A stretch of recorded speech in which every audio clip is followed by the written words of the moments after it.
ಕ್ಷಿಪ್ರ ಕ್ರಾಂತಿಯ ಮುಖಾಂತರ ಜಗದೀಶ್ ಶೆಟ್ಟರ್ ಅವರನ್ನ ಬಿಜೆಪಿಗೆ ಸೇರ್ಪಡೆ ಮಾಡಿಕೊಂಡಿದ್ದಾಯಿತು. ಈಗ ಎರಡನೇ ವಿಕೆಟ್ ಯಾರು? ಎರಡನೇ ಗುರಿ ಸವದಿನ ಜನಾರ್ದನ ರೆಡ್ಡಿನ ಅಂತ.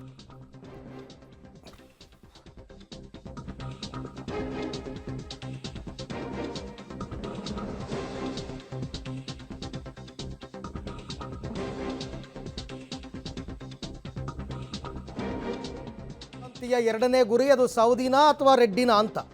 ವಿಜೇಂದ್ರ ಅವರ ಮುಂದಿನ ಆಪರೇಷನ್ ಯಾರು? ಈಗಾಗಲೇ ಆಪರೇಷನ್ ಅಖಾಡಕ್ಕೆ ಇಳಿದಿದ್ದಾರ ವಿಜೇಂದ್ರ ಅವರು. ಸವದಿ ಘರ್ ವಾಪಸಿ ವಿಚಾರಕ್ಕೆ ರಮೇಶ್ ಜಾರಕಿಹೊಳಿ ಏನೋ ಮುನಿಸ್ಕೊಂಡಿದ್ದಾರಂತೆ, ಅವ್ರನ್ನ ಕರ್ಕೊಂಡ್ಬರಬೇಡಿ ಅಂತ.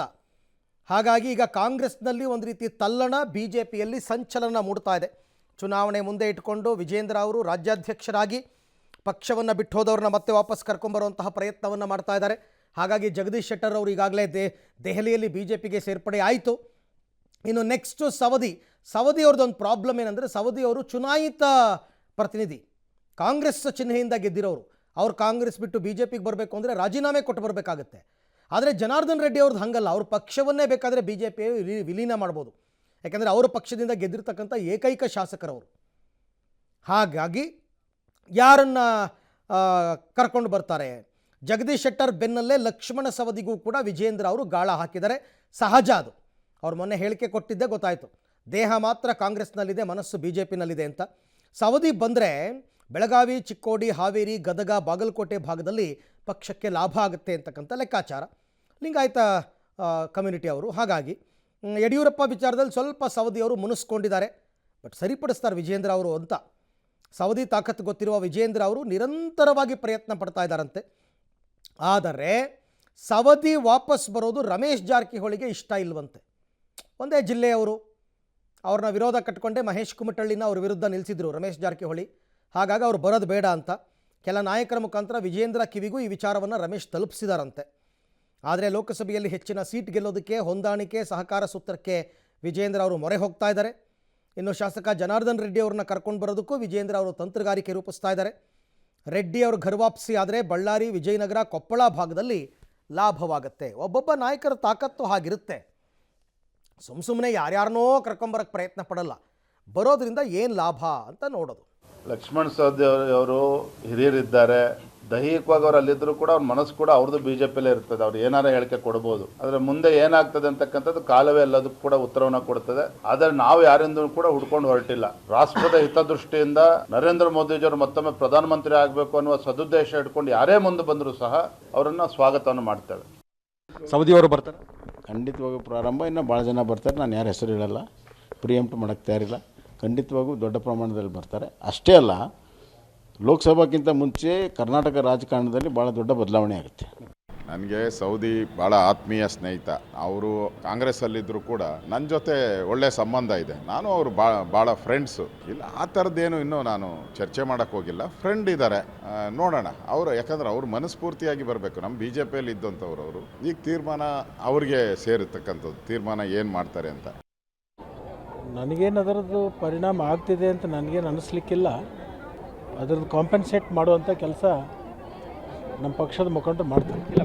ಶೆಟ್ಟರ್ ಹೋಗ್ತಾರಂದರೆ ಲಕ್ಷ್ಮಣ ಸವದಿಯಿಂದ ಹೋಗ್ತಾರೇನೋ ಅಂತ ಹೇಳಿ ನಿಮಗೆ ಭಾವನೆ ಇರ್ಬೋದು. ಬಟ್ ಅದು ಯಾವುದಕ್ಕೂ ನಾನು ಒಳಗಾಗಲ್ಲ. ನಾನು ಕಾಂಗ್ರೆಸ್ ಪಕ್ಷವನ್ನು ಬಿಡ್ತಕ್ಕಂಥ ಪ್ರಶ್ನೆ ಇಲ್ಲ. ನನ್ನ ಬಗ್ಗೆ ಒಳ್ಳೆಯ ಅಭಿಪ್ರಾಯ ಇರ್ತಕ್ಕಂಥ ಜನನೂ ಇದ್ದಾರೆ. ಅವರೆಲ್ಲರೂ ಸಂಪರ್ಕ ಮಾಡ್ತಾರೆ. ಅವರಿಗೆ ಅವಶ್ಯಕತೆ ಮತ್ತು ಅನಿವಾರ್ಯತೆ ಎರಡೂ ಇರೋದರಿಂದ ಸಹಜವಾಗಿ ಸಂಪರ್ಕ ಮಾಡ್ತಾರೆ. ಸಂಪರ್ಕ ಮಾಡೋದು ಅವರ ಇಚ್ಛಾನುಸಾರ ಮಾಡ್ತಾ ಇದ್ದಾರೆ. ನಿರ್ಣಯ ತಗೊಳ್ತಕ್ಕಂಥದ್ದು ನಾನು. ಈ ಬಗ್ಗೆ ಮತ್ತಷ್ಟು ಮಾಹಿತಿ ನನ್ನ ಕೊಲೀಗ್ ಮಸೂದ್ ಅವರಿಂದ ಪಡೆಯೋಣ. ಮಸೂದ್, ಜಗದೀಶ್ ಶೆಟ್ಟರ್ ಕೂಡ ಮೊನ್ನೆ ಅಂದರೆ ಅವರು ಬಿ ಜೆ ಪಿಗೆ ಸೇರ್ಪಡೆಯಾಗೋ ಹಿಂದಿನ ದಿನವೂ ಕೂಡ ನಾನು ಪಕ್ಷ ಬಿಡಲ್ಲ ಕಾಂಗ್ರೆಸ್ಸನ್ನು ಅಂತ ಹೇಳ್ತಾ ಇದ್ರು. ಈಗ ಸವದಿಯವರು ಕೂಡ ನಾನು ಪಕ್ಷ ಬಿಡಲ್ಲ ಅಂತ ಇದ್ದಾರೆ. ಬಟ್ ಗೊತ್ತಿಲ್ಲ ಸವದಿ ಅವರನ್ನು ಬಿ ಜೆ ಪಿಗೆ ಕರೆತರುವ ನೇತೃತ್ವ ಯಾರದ್ದು, ಅದರಲ್ಲಿ ಅವ್ರು ಎಷ್ಟರ ಮಟ್ಟಿಗೆ ಸಫಲರಾಗಿದ್ದಾರೆ. ಅವರು ಚುನಾಯಿತ ಪ್ರತಿನಿಧಿ ಬೇರೆ, MLA ಸ್ಥಾನಕ್ಕೆ ರಾಜೀನಾಮೆ ಕೊಟ್ಟು ಬರಬೇಕಾಗುತ್ತೆ. ಮಾನಸಿಕವಾಗಿ ಲಕ್ಷ್ಮಣ ಸವದಿ ರೆಡಿ ಇದ್ದಾರಾ? ಎಷ್ಟು ಬೆಳವಣಿಗೆ ಆಗಿದೆ ಈ ವಿಚಾರದಲ್ಲಿ?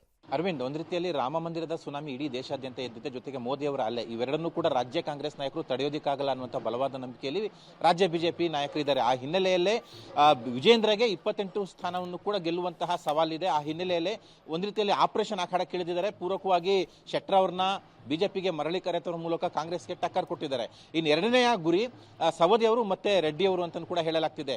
ಸವದಿ ಅವರ ವಿಚಾರದಲ್ಲಿ ನೀವು ಹೇಳ್ದಂಗೆ ಅವರು ಸದ್ಯಕ್ಕೆ ಸ್ವಲ್ಪ ತಾಕ್ಲಾಟ ಇದೆ, ಅವರು ಬರ್ತಾರಾ ಬರಲ್ವಾ ಅನ್ನುವಂಥದ್ದು. ಈಗಾಗಲೇ ಅವರು DKಶಿ CM ಅವ್ರನ್ನ ಭೇಟಿ ಮಾಡಿ ನಾನು ಹೋಗೋದಿಲ್ಲ ಅನ್ನುವಂಥದ್ದನ್ನ ಸ್ಪಷ್ಟವಾಗಿ ಹೇಳಿದ್ದಾರೆ. ಆದರೆ ಬಿಜೆಪಿ ಮಟ್ಟಿಗೆ ಅವರು ಬರ್ತಾರೆ ಅನ್ನುವಂತಹ ಬಲವಾದ ನಂಬಿಕೆ, ಆ ನಂಬಿಕೆ ಇಟ್ಕೊಂಡೆ ವಿಜೇಂದ್ರ ಅವರು ಸತತವಾಗಿ ಪ್ರಯತ್ನ ಪಡ್ತಾ ಇದ್ದಾರೆ. ಟಿಕೆಟ್ ಮಿಸ್ ಆದಾಗ ಸವದಿ ಅವರಿಗೆ ಅವರು ಯಡಿಯೂರಪ್ಪನವರ ವಿರುದ್ಧನೂ ಕೂಡ ವಾಗ್ದಾಳಿ ಮಾಡಿ ಹೋಗಿದ್ರು, ಜೊತೆಗೆ ಹೈಕಮಾಂಡ್ ನಾಯಕರ ವಿರುದ್ಧನೂ ಕೂಡ ವಾಗ್ದಾಳಿ ಮಾಡಿದ್ರು. ಒಂದು ರೀತಿಯಲ್ಲಿ ಅಂದಿನ ಪರಿಸ್ಥಿತಿಗೆ ಅನುಗುಣವಾಗಿ ಸನ್ನಿವೇಶ ಆ ಥರ ಇತ್ತು. ಆದರೆ ಈಗ ಪರಿಸ್ಥಿತಿ ವಾತಾವರಣ ಬದಲಾಗ್ತಾ ಇದೆ. ಇಡೀ ದೇಶದಲ್ಲಿ ಮೋದಿ ಅವರು ಮತ್ತೊಮ್ಮೆ ಪ್ರಧಾನಿ ಆಗಬೇಕು ಅನ್ನುವಂಥದ್ದು. ಆ ಹಿನ್ನೆಲೆಯಲ್ಲೇ ಬಹುತೇಕ ಬಿಜೆಪಿಯ ಸಿದ್ಧಾಂತದಲ್ಲೇ ಕಾಂಗ್ರೆಸ್ನಲ್ಲಿರುವಂತಹ ಲಕ್ಷ್ಮಣ್ ಸವದಿ ಅವ್ರನ್ನ ಮತ್ತೆ ಕರ್ಕೊಂಡು ಬರಬೇಕು ಅನ್ನುವಂತಹ ಶತ ಪ್ರಯತ್ನ ಮಾಡ್ತಾ ಇದ್ದಾರೆ. ಈ ನಿಟ್ಟಿನಲ್ಲಿ ಮಾತುಕತೆ ಆರಂಭ ಆಗ್ತಿದೆ. ಆದರೆ ನೇರವಾಗಿ ವಿಜೇಂದ್ರ ಅವರು ಇನ್ನೂ ಕೂಡ ಅವ್ರ ಜೊತೆ ಮಾತುಕತೆಗೆ ಮುಂದಾಗಿಲ್ಲ. ಬದಲಾಗಿ ಮೈತ್ರಿಕೂಟದ ಪ್ರಮುಖ ನಾಯಕರಾಗಿರುವಂತಹ ಕುಮಾರಸ್ವಾಮಿ ಅವರ ಮೂಲಕನೂ ಕೂಡ ಪ್ರಯತ್ನ ಪಡ್ತಿದ್ದಾರೆ ಅಂತ ಕೂಡ ಹೇಳಲಾಗ್ತಿದೆ. ಮುಖ್ಯವಾಗಿ ಯಡಿಯೂರಪ್ಪನವ್ರ ಜೊತೆ ಸ್ವಲ್ಪ ವೈಮನಸ್ಯ ಸವದಿ ಅವರಿಗಿದೆ, ಅದನ್ನ ಸ್ವಲ್ಪ ಸರಿಪಡಿಸ್ತೇವೆ ಅನ್ನುವಂತಹ ಭರವಸೆಯನ್ನು ಕೂಡ ಕೊಡೋದಕ್ಕೆ ಮುಂದಾಗಿದ್ದಾರೆ. ಮಾತುಕತೆ ನಡೀತಾ ಇದೆ ಪರೋಕ್ಷವಾಗಿ, ನೇರವಾಗಿ ಇನ್ನೂ ಕೂಡ ಅಧಿಕೃತವಾಗಿ ಮಾತುಕತೆ ಆಗಿಲ್ಲ. ಆದರೆ ಅವರು ಬರೋದು ಸ್ವಲ್ಪ ಆಚೆ ಈಚೆ ಆಗಬಹುದು, ಖಂಡಿತವಾಗಿ ಬರ್ತಾರೆ ಅನ್ನುವಂಥ ನಂಬಿಕೆಯಲ್ಲಿ ವಿಜೇಂದ್ರ ಅವರು ಇದ್ದಾರೆ. ಬಹುತೇಕ ಸವದಿ ಅವರು ಕೂಡ ಬರ್ತಾರೆ ಅನ್ನುವಂಥ ಲೆಕ್ಕಾಚಾರದಲ್ಲಿ ಬಿಜೆಪಿ ಅವರು ಕೂಡ ಇರುವಂತದ್ದು. ಆದರೆ ಅವ್ರು ಬಂದ್ರೆ ಏನಾಗುತ್ತೆ ಅನ್ನುವಂಥದ್ದು ಕೂಡ ಚರ್ಚೆಗಳಿಗಾಗಲೇ ನಡೀತಾ ಇದ್ದಾವೆ. ಲಾಭ ಆಗುತ್ತೆ ಬಂದ್ರೆ ಟಿಕೆಟ್ ಕೊಡಬೇಕಾ ಕೊಡಬಾರ್ದಾ, ಲೋಕಸಭೆ ಚುನಾವಣೆಗೆ ಮುಂಚೆ ಬರ್ತಾರ ಅನ್ನುವಂಥದ್ದು ಒಂದು ಕುತೂಹಲ. ಇನ್ನು ಜನಾರ್ದನ್ ರೆಡ್ಡಿ ಅವರಿಗೂ ಕೂಡ ಪ್ರಯತ್ನ ಪಡ್ತಿದ್ದಾರೆ. ನಿನ್ನೆ ಅಷ್ಟೇ ವಿಜೇಂದ್ರ ಹೇಳಿದ್ರು, ಮಾತಾಡಿದ ಮೇಲೆ ತಿಳಿಸ್ತೇನೆ ಅನ್ನುವಂಥದ್ದು. ಒಟ್ಟಾರೆ ಈ ಇಬ್ಬರು ನಾಯಕರನ್ನು ಕೂಡ ಕರೆತರುವಂತ ವಿಚಾರದಲ್ಲಿ ಸಕ್ಸಸ್ ಆಗುವ ನಂಬಿಕೆಯಲ್ಲಿ ವಿಜೇಂದ್ರ ಇದ್ದಾರೆ.